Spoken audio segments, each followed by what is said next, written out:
Bom, boa noite a todos. A gente está dando seguimento hoje ao nosso estudo aqui de quarta-noite, do livro Nos Domínios da Mediunidade. Hoje, no capítulo 7, Socorro Espiritual. É o capítulo da noite, hoje, de estudo. Então, vamos começar aqui a leitura. Capítulo 7, Socorro Espiritual. Sob a influência de Clementino, que o envolvia inteiramente, Silva levantara-se e dirigia-se ao comunicante com bondade. Meu amigo, tenhamos calma e rogamos o amparo divino. Roguemos o amparo divino. Estou doente, desesperado. Sim, todos somos enfermos, mas não nos cabe perder a confiança. Somos filhos de nosso Pai Celestial, que é sempre pródigo de amor. É, padre? Não, sou seu irmão. Mentira, nem o conheço. Somos uma só família, à frente de Deus. O interlocutor, conturbado, riu-se irônico e acentuou. Deve ser algum sacerdote fanatizado para conversar nesses termos. A paciência do doutrinador sensibilizava-nos.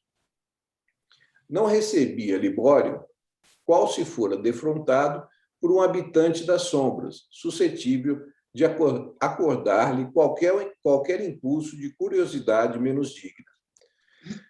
Aqui está descrevendo aqui uma reunião mediúnica, né? E aqui está falando do que a gente chama de doutrinador, orientador espiritual, ali, que é uma situação bastante difícil, né? Como é que você se coloca diante, às vezes, de um espírito que é ali ignorante, às vezes, ou às vezes até com mais conhecimento que você, né? Então, a maneira de abordagem é disso, né? Não sei se vocês assistiram o livro, o filme da vida do Divaldo, vocês chegaram a assistir? Uhum. Acho que foi ali que teve uma passagem de uma reunião mediúnica que tinha um doutrinador, né? E o espírito estava ali, e ele se coloca diante do espírito de uma forma meio, vamos dizer assim, superior, né? Querendo... e o espírito conhecia tudo dele, né?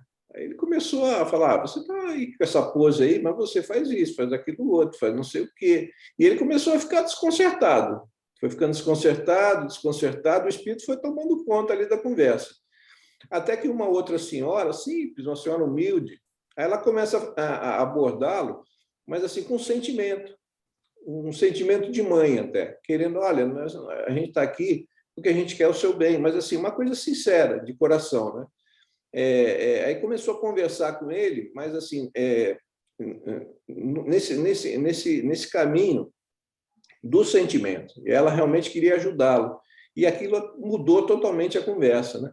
Então a gente vê que realmente essa função de doutrinador, de orientador, né, numa sessão mediúnica é muito complicada e muito complexa, né? Não recebia Libório, qual se fora defrontado por um habitante da sombra, suscetível de acordar-lhe qualquer impulso de curiosidade menos digna. Você já tinha lido.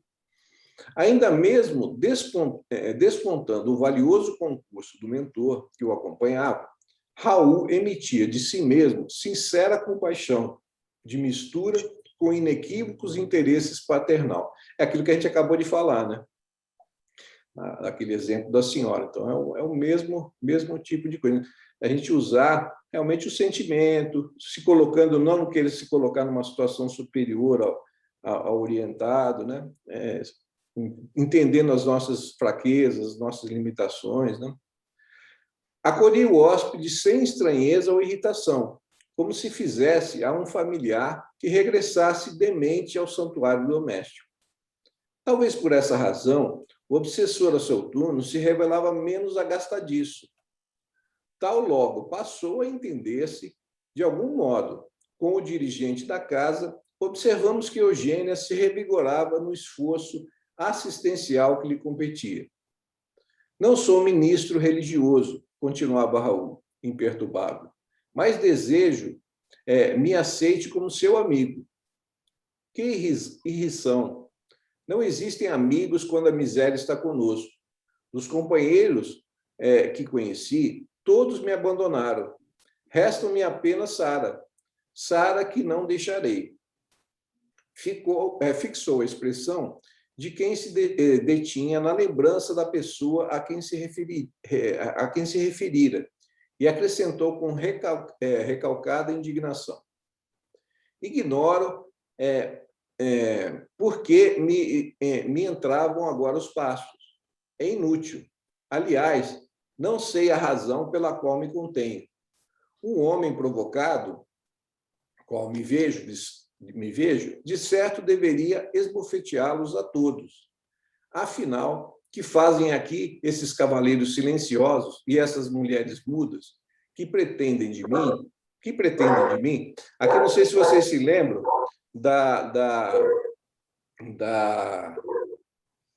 não sei se vocês estão lembrados do capítulo anterior que a gente estudou, que a gente falou a respeito de educação mediúnica, que o controle que o médium tem que ter sobre o espírito que está se manifestando ali. Então, a importância da educação mediúnica, senão fica aqueles casos daqueles médios que não têm assim, um preparo, e o espírito se joga no chão, fala bobagem, quebra as coisas. Né? Então, o conhecimento, a educação mediúnica, é que realmente contém esse tipo de manifestação, porque o médium que está ali, na realidade, ele é o dono do corpo, né? Ele que está controlando, está no controle ali, não se deixar controlar. Né?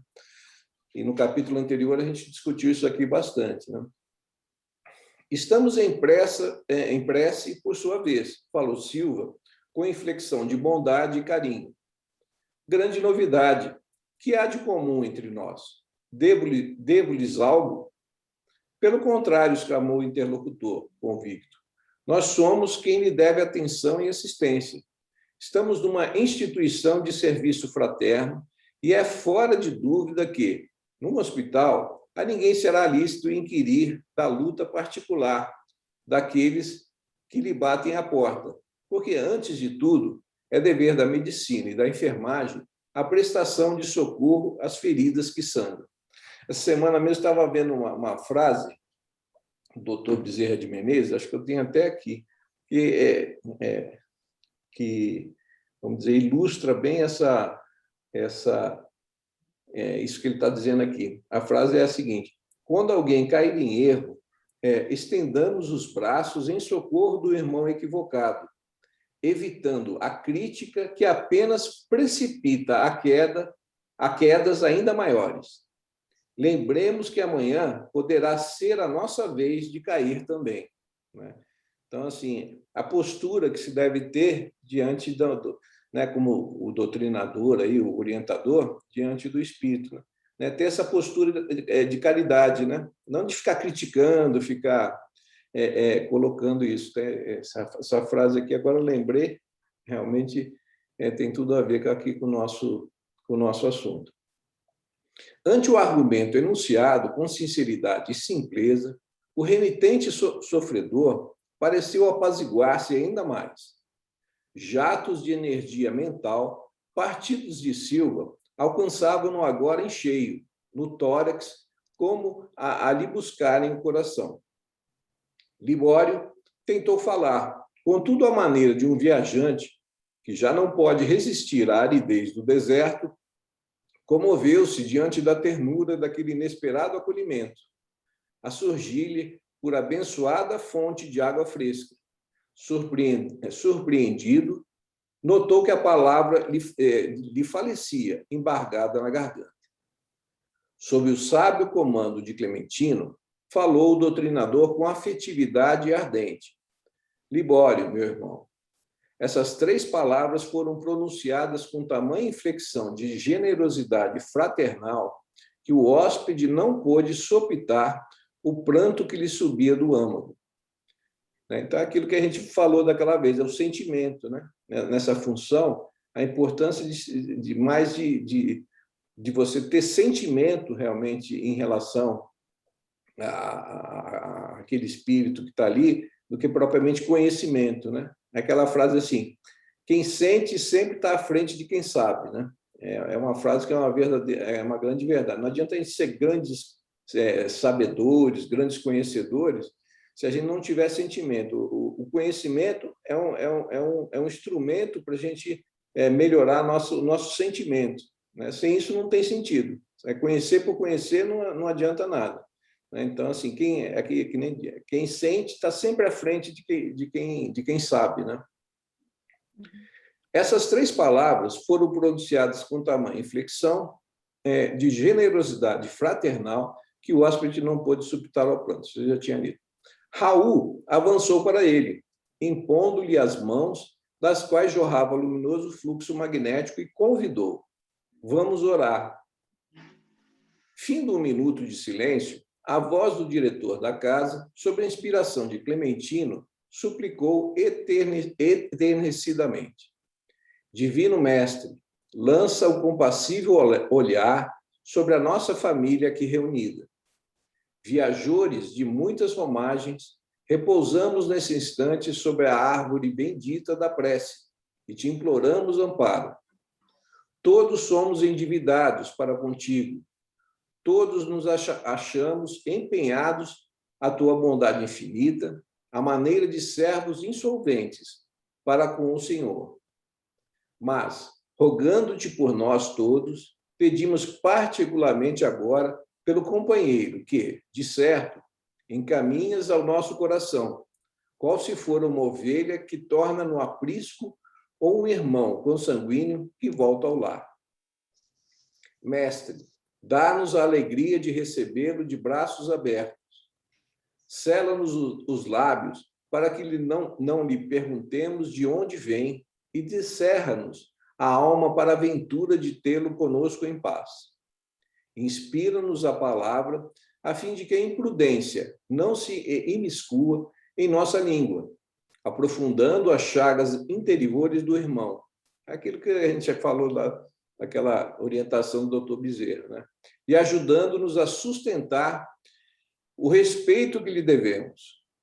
Senhor, estamos certos de que o acaso não te preside as determinações. Teu amor, que nos reserva invariavelmente o melhor, cada dia, aproxima-nos uns dos outros para o trabalho justo. Nossas almas são fios da vida em tuas mãos. Ajusta-os para que obtenhamos do alto o favor de servir contigo. Nosso Libório é mais um irmão que chega de longe, de recuados horizontes do passado. Ó Senhor, auxilia-nos para que ele não nos encontre proferindo o teu nome em vão. O visitante chorava.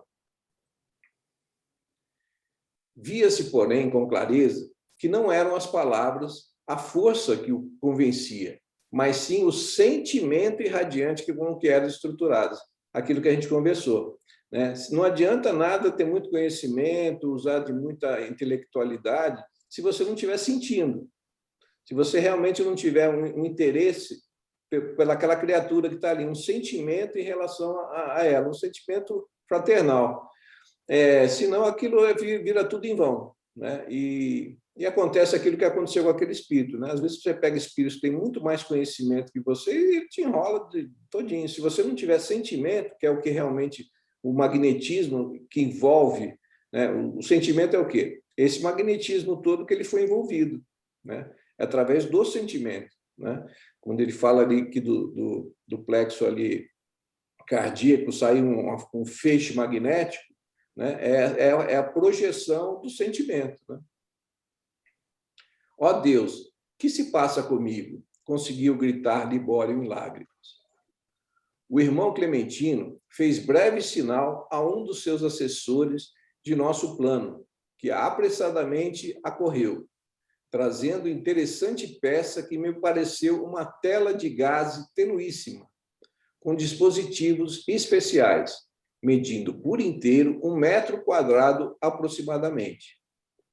O mentor espiritual da reunião manobrou pequena chave num dos ângulos do aparelho e o tecido suave se cobriu de leve massa fluídica, branquicenta e vibrátil. Em seguida, postou-se novamente ao pé de Silva, que, controlado por ele, disse ao comunicante: lembre-se, meu amigo, lembre-se, faça um apelo à memória. Veja à frente os quadros que se desenrolarão aos nossos olhos. De imediato, como se tivesse a atenção compulsoriamente atraída para a tela, o visitante fixou e, desde esse momento, vimos com assombro que o retângulo sensibilizado exibia variadas cenas de que o próprio Libório era o principal protagonista. Recebendo-as mentalmente, Raul Silva passou a descrevê-las. Observe, meu amigo, é noite. Ouve-se um burburinho de algazarra à distância. Sua mãe velhinha chama-o à cabeceira e pede-lhe assistência. Está exausta. Você é o filho que lhe resta. Derradeira esperança de flagelada vida. Único arrimo. A pobre sente-se morrer. A dispneia martiriza. E o distúrbio cardíaco, pressagiando o fim do corpo. Tem medo. Declara-se receosa da solidão, de vez que é sábado carnavalesco e os vizinhos se ausentaram na direção dos centros festivos. Parece uma criança atemorizada. Contempla-o ansiosa e roga-lhe que fique. Você responde que sairá tão somente por alguns minutos. Basta para trazer-lhe a medicação necessária. Em seguida, avança, rápido, para uma gaveta situada em aposento próximo e apropria-se do único dinheiro de que a enferma dispõe, algumas centenas de cruzeiros, com o que você se julga habilitado a desfrutar as falsas alegrias do seu clube. Amigos espirituais de seu lar abeiram-se de você, implorando socorro em favor da doente. Quase moribunda, mas você se mostra impermeável a qualquer pensamento de compaixão. Dirige algumas palavras apressadas à enferma e sai para a rua, em plena via pública, e manta-se aos indesejáveis companheiros desencarnados, com os quais se afina. Né? Aquilo que a gente vê uma coisa, um capítulo atrás do outro. Né? Lei de afinidade. Né? Você se sintoniza de acordo com as vibrações que você está pensando e que você está sentindo. Entidades turbulentas, hipnotizadas pelo vício, com as quais você se arrasta ao prazer. Por 3 dias e 4 noites consecutivas, entrega-se à loucura, com esquecimento de todas as obrigações. Somente na madrugada de quarta-feira, você volta estafado e semiconsciente. A velhinha socorrida por braços anônimos não o reconhece mais. Aguarda resignadamente a morte, enquanto você se encaminha para um dos quartos do fundo, na expectativa de conseguir um banho que o auxilie a refazer-se. Abre o gás e senta-se por alguns minutos, experimentando a cabeça entorpecida. O corpo exige descanso, depois da louca folia. A fadiga surge insopitável. Desapercebe-se de si mesmo e dorme semi-embriagado, perdendo a existência porque as emanações tóxicas cadaverizaram o corpo. Na manhã clara de sol, um rebecão leva-o ao necrotério, como simples suicida. Nessa altura, o interlocutor, como e voltasse de um pesadelo, bradou desesperado: ó, essa é a verdade. A verdade. Onde está minha casa? Sara, Sara, quero minha mãe, minha mãe. Acalme-se, recomendou Raul compadecido. Nunca nos faltará o socorro divino. Seu lar, meu amigo, cerrou-se com os seus olhos de carne e sua genitora, de outras esferas, lhe estende os braços amorosos e santificantes. O comunicante vencido caiu em lágrimas. Tão grande lhe surgiu a crise emotiva que o mentor espiritual do grupo se apressou a desligá-lo do equipamento mediúnico, entregando-o aos vigilantes para que fosse convenientemente abrigado em organização próxima. Libório, em fundo processo de transformação, afastou-se, tornando Eugênia a posição normal. E porque a tela regressasse à transparência do início, desfechei sobre nosso orientador algumas indagações improvisadas. Ele vai fazer agora as observações aí da situação. Que função desempenhava aquele retângulo que eu ainda não conhecia? Que cenas eram aquelas que se haviam desdobrado, céleres à nossa admiração?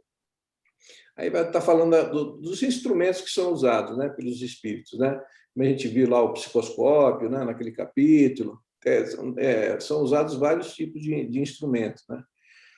Alguns espíritos têm necessidade desses instrumentos ainda, mas a gente sabe que aqueles espíritos superiores, realmente, que têm uma capacidade mental já fora da nossa esfera comum aqui, eles têm condição de fazer isso através da própria mente, né? Jesus fazia esse tipo de coisa. Então, às vezes, não há necessidade, né? Por exemplo, Jesus, ao olhar a pessoa, ele passava o psicoscópio mental dele, já ele não precisava do instrumento para aquilo, né? Então, assim, são capacidades que, com a evolução do espírito, isso passa a ser próprio do próprio espírito, né? O próprio poder mental do espírito. Aquele aparelho, informou algo gentil, é um condensador ectoplásmico. Tem a propriedade de concentrar em si os raios de força projetados pelos componentes da reunião, reproduzindo as imagens que lhe fluem do pensamento da entidade comunicante. Não só para nossa observação, mas também para a análise do doutrinador, que as recebe em seu campo intuitivo, agora auxiliado por energias magnéticas do nosso plano. Então, assim, vocês são assim, médios e tal, participam, às vezes, aquelas imagens que vêm na mente, né? Que surge, às vezes, do nada, né? Você fala, não, o que eu estou vendo aqui? Mas não está nem pensando nisso, numa coisa completamente fora. Aqui ele está explicando esse tipo de fenômeno, né? Como é que, por vezes, o médium consegue enxergar esse tipo de coisa. Evidentemente, a engrenagem de semelhante mecanismo deve ser maravilhosa, exclamou Hilário, sob forte impressão. Nada de espanto, alegou o orientador. O hóspede espiritual apenas contempla os reflexos da mente de si mesmo, a maneira de pessoa que se examina através de um espelho. Mas se estamos à frente de um condensador de forças, considerei, precisamos concluir que o êxito do trabalho depende da colaboração de todos os componentes do grupo. Exato, confirmou o assistente.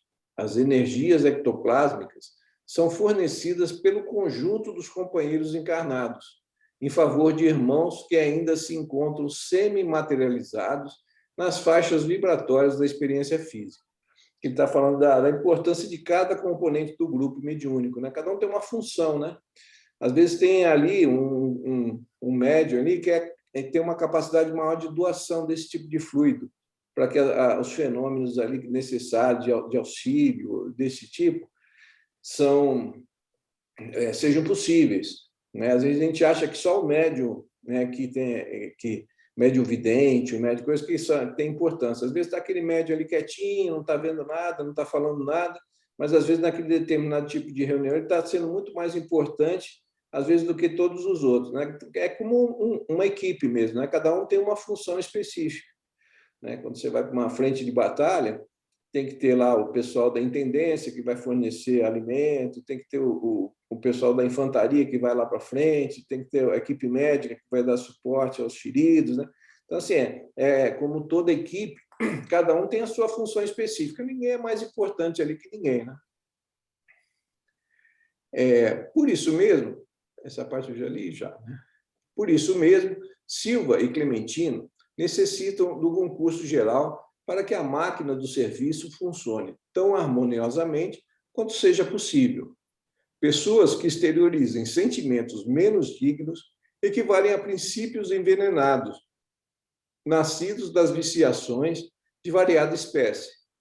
Perturbam enormemente as atividades dessa natureza, porquanto arrojam no condensador as sombras de que se lhe fazem veículo, prejudicando a eficiência da Assembleia, impedindo a visão perfeita da tela por parte da entidade necessitada de compreensão e de luz.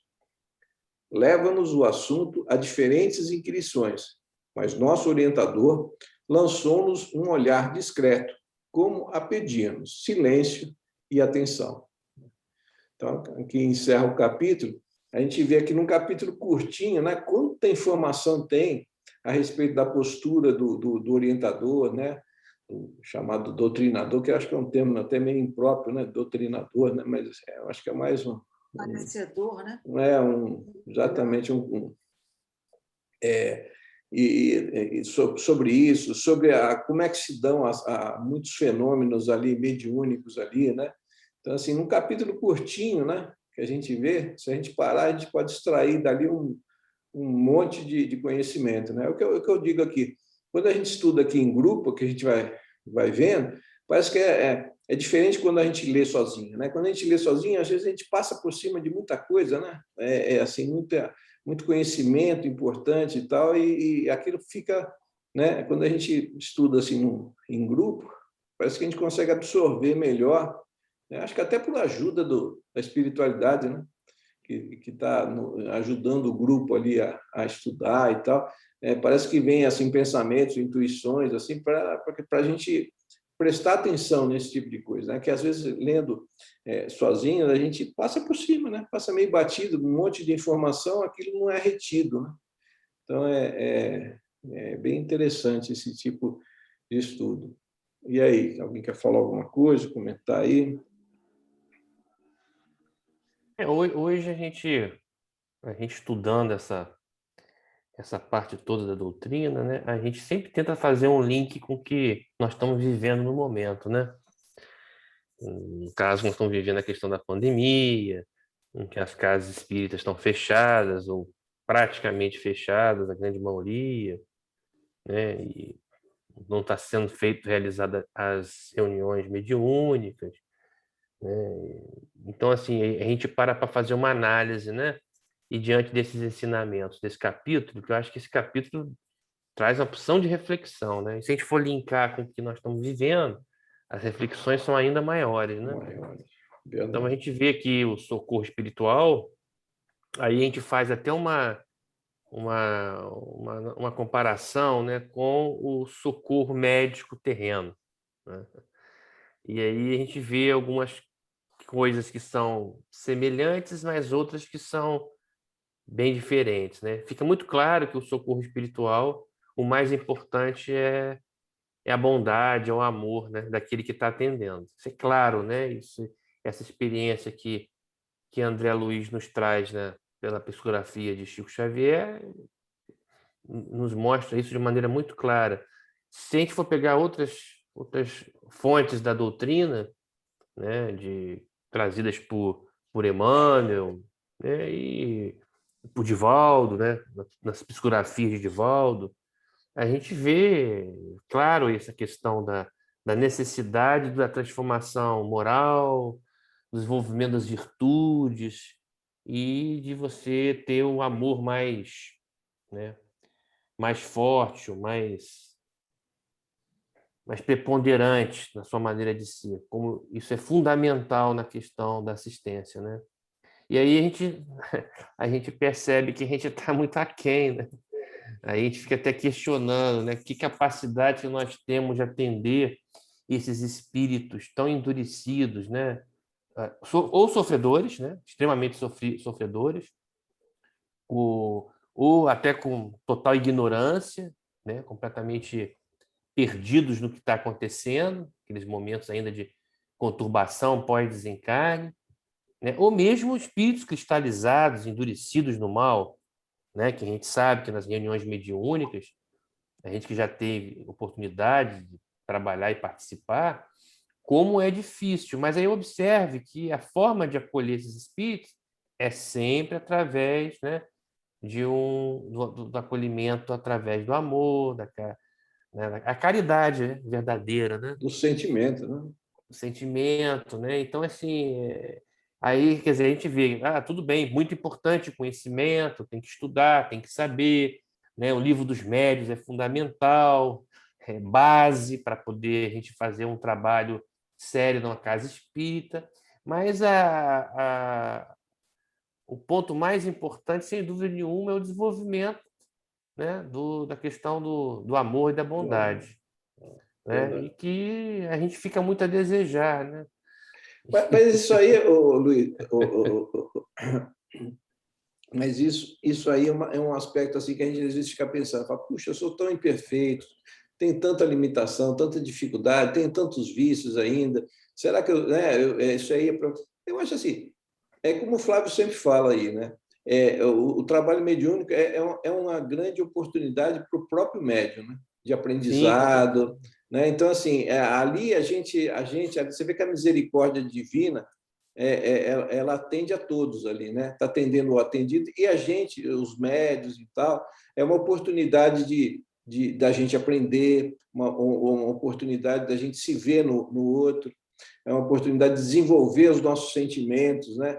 De amor, de fraternidade, de esquecer um pouquinho da gente e olhar um pouquinho para o outro, né? Porque a gente só olha para a gente, né? Então, assim, a gente tem um olhar muito limitado para o próximo. Então, isso é uma grande oportunidade para todo mundo que está ali, né? Não, e você vê que a capacitação mais importante, seja para o médium ou seja para o esclarecedor, né? O doutrinador, o nome que queira dar, é a evangelização, né? É a evangelização. É que a partir dos ensinamentos de Jesus, né, que possa tocar os nossos corações, os nossos sentimentos e a mente, obviamente, né? E a gente está realmente envolvido nisso aí. Como o pré-requisito, né, mais importante, né? Mais importante. E aí eu fico pensando no seguinte, né? Então você vê, ó, a importância do médium está evangelizada, a importância do esclarecedor está evangelizada. Obviamente, nós, e isso a doutrina nos fala, nós não estamos ainda capacitados, vamos dizer, adequadamente para esses trabalhos. Mas só em a gente estar predisposto a fazê-los, né? Ajudar. A ajudar e nos esforçando nesse sentido, tanto no conhecimento como no desenvolvimento moral das virtudes, bom, já é o suficiente, porque senão não vai ter trabalhador, né? E, obviamente, você vê como que a gente é amparado, porque você vê que todos os trabalhadores encarnados estão extremamente bem amparados pelos espíritos mais evoluídos, né, desencarnados, que estão ali para ajudar, né? Então você vê como que a casa espírita, como numa reunião mediúnica, a gente tem ali espíritos equilibrados, maduros, evoluídos, né, iluminados, que estão ali para nos ajudar. E aí é um tratamento em conjunto, né? Porque você vê que o grupo todo tem que estar com esses sentimentos Trabalhar. bem mais desenvolvidos. Você viu? Se você num grupo de trabalho mediúnico, se tiver alguns ali que estejam fora da linha, É. atrapalha o trabalho, É como se fosse prejudica. um circuito elétrico, né? Se você É, uma fase ali que esteja fora já quebra o circuito, né? e aí eu faço uma análise em relação ao seguinte. Aí você imagina você ali como, vamos botar como um esclarecedor, tá? O papel aí do esclarecedor. Tá ali numa paciência danada, com bondade, com carinho, atendendo um espírito, vamos dizer, de repente, um espírito extremamente cristalizado e endurecido, né? Mas aí depois esse esclarecedor sai da casa espírita e é um cara extremamente impaciente na sua vida, na sua vida pessoal, na sua vida familiar, né? No seu dia a dia.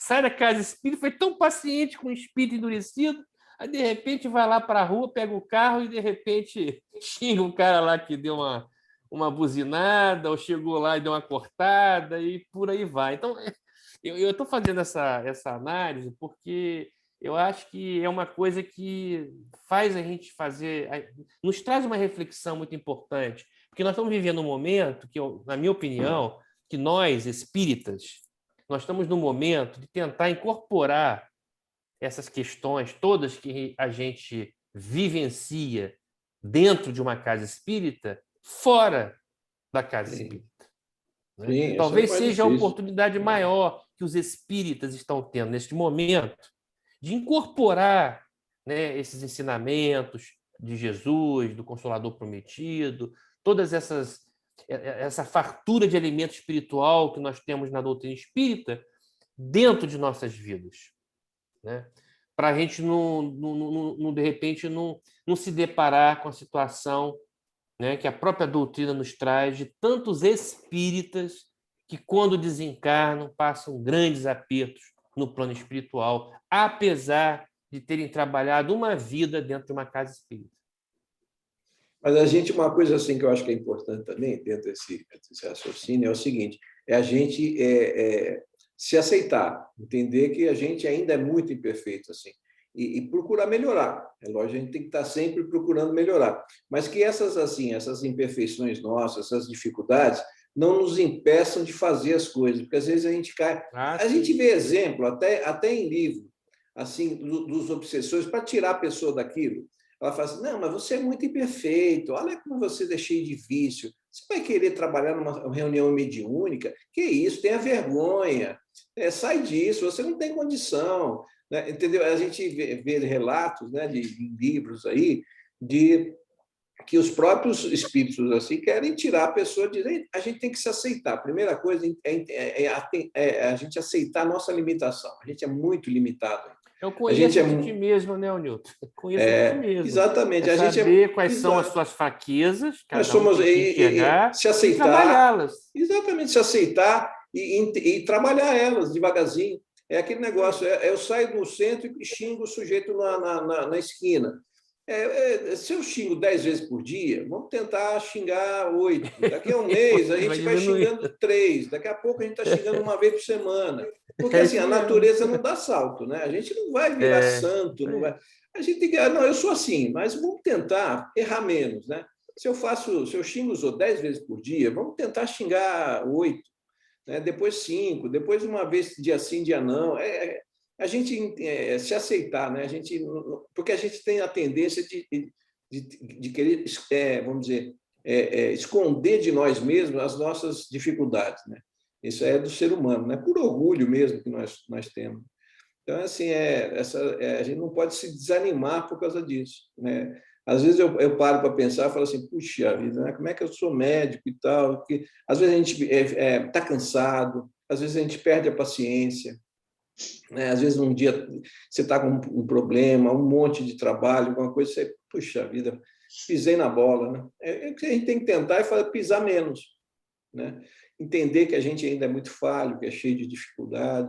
E tomar muito cuidado com um dos grandes motivos, ou talvez o maior motivo, das nossas quedas, né? Que é exatamente o orgulho, o ego. Sim, então, a gente tem que trabalhar muito a questão da humildade, né? Nós espíritas temos que trabalhar muito a questão da humildade. Eu falo nós espíritas, né? Nós estamos aqui, né, estudando e tudo que é relacionado ao trabalho, né, do espírita, né? O trabalho espírita, o trabalho das casas, né, de todos nós trabalhadores. Então é uma reflexão para todos nós, né? Trabalhadores aqui da casa espírita, né? Nós espíritas. E, obviamente, como médicos também, Sim. a gente tem que trazer essa comunhão entre a ciência e a espiritualidade, né? E aí eu acho que, sem dúvida nenhuma, o que mais nos falta é justamente desenvolver a virtude moral. Exato. E a base dessa virtude, o texto é muito claro, né? Que é o amor, né? Sim. Então, é através do amor do esclarecedor, né?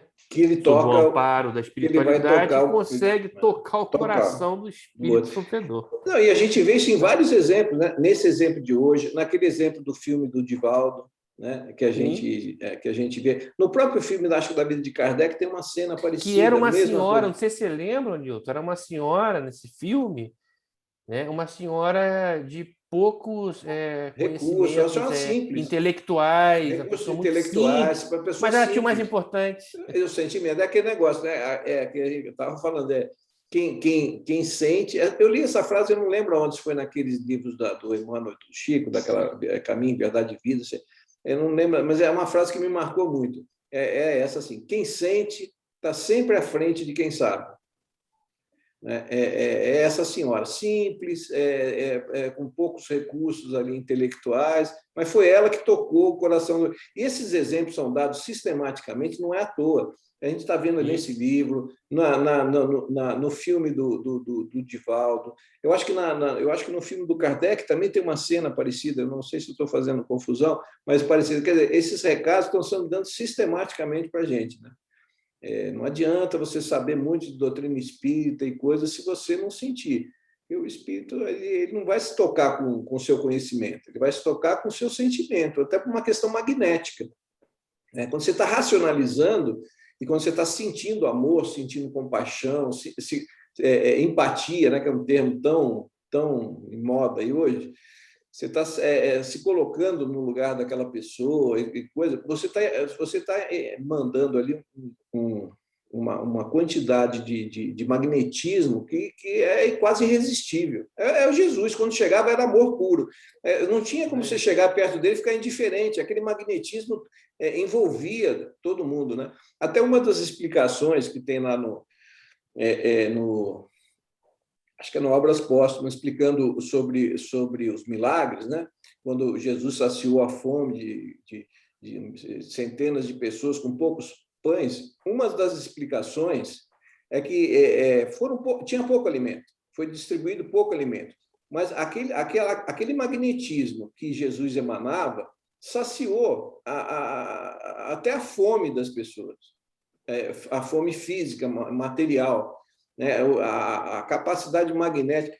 Tem no livro acho que Medicina da Alma, eu vi uma equação assim daquele Joseph Kleber, que eu achei interessantíssima. Assim, assim, energia é igual a vontade vezes o sentimento, né? A vontade, na realidade, é a fé. E o sentimento... Agora, você imagina, energia é diretamente proporcional à vontade vezes o sentimento. Você imagina a fé que o Jesus tinha, o sentimento puro de amor, a capacidade que ele tinha de mobilização de energia. Se você usar essa fórmula, né, a capacidade de mobilizar energia, de fazer milagre, até do ponto de vista material, né? Então, assim, a gente tem que entender que a gente tem que estudar, tem que aprender, mas o nosso objetivo final não é isso. O conhecimento, o estudo, ele é um instrumento, ele não é um fim. O fim é a gente aprender a sentir, a amar, né? Se a gente pudesse, vamos dizer assim, colocar a missão de Jesus numa única palavra, o que ele veio fazer aqui? Na realidade, ele veio ensinar a gente a amar.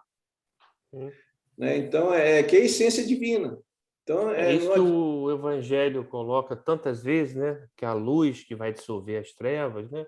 Essa luz aí, sem dúvida nenhuma, é o amor. Né? É o amor. E a capacidade magnética que fala, que é muito mais forte do que o ódio, do que todos os sentimentos negativos, do que o mal, é, sem dúvida nenhuma, a irradiação emitida pelo amor. Né? Pelo amor. É isso que nós temos que aprender, realmente. É o que nos falta. A gente está longe ainda, mas vamos chegar lá um dia. O Divaldo Franco tem uma incorporação do Divaldo, recebendo o espírito do Dr. Bezerra de Menezes, em que o Dr. Bezerra de Menezes fala isso, né? Que o principal requisito do cristão é amar.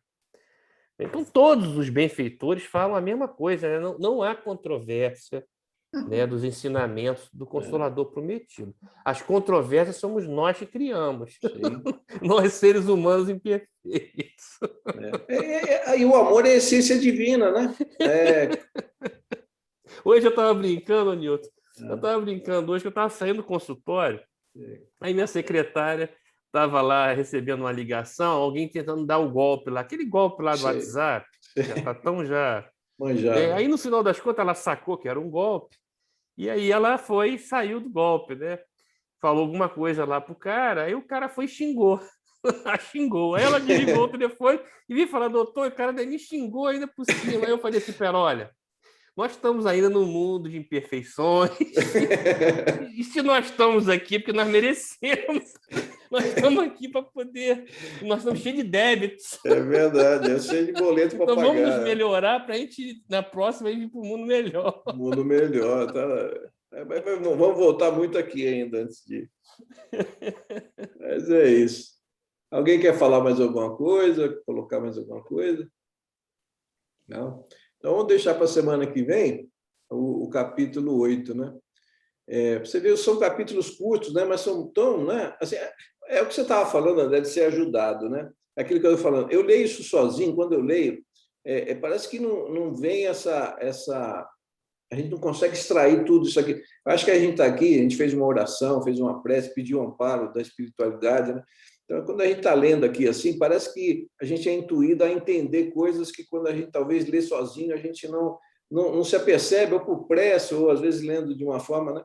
Esse auxílio que a gente tem também da espiritualidade para conseguir absorver essas coisas, né? Certamente a gente está tendo, né? A gente pediu no começo auxílio, amparo, né? Então, assim, a gente Dois recebe... ou mais reunidos, né? Dois ou mais reunidos em meu Exatamente. nome, aí Exato, a gente estarei, né? recebe intuições, né, para a gente perceber coisas que a gente, às vezes, lendo sozinho, a nossa inteligência não percebe-se daquilo. Né?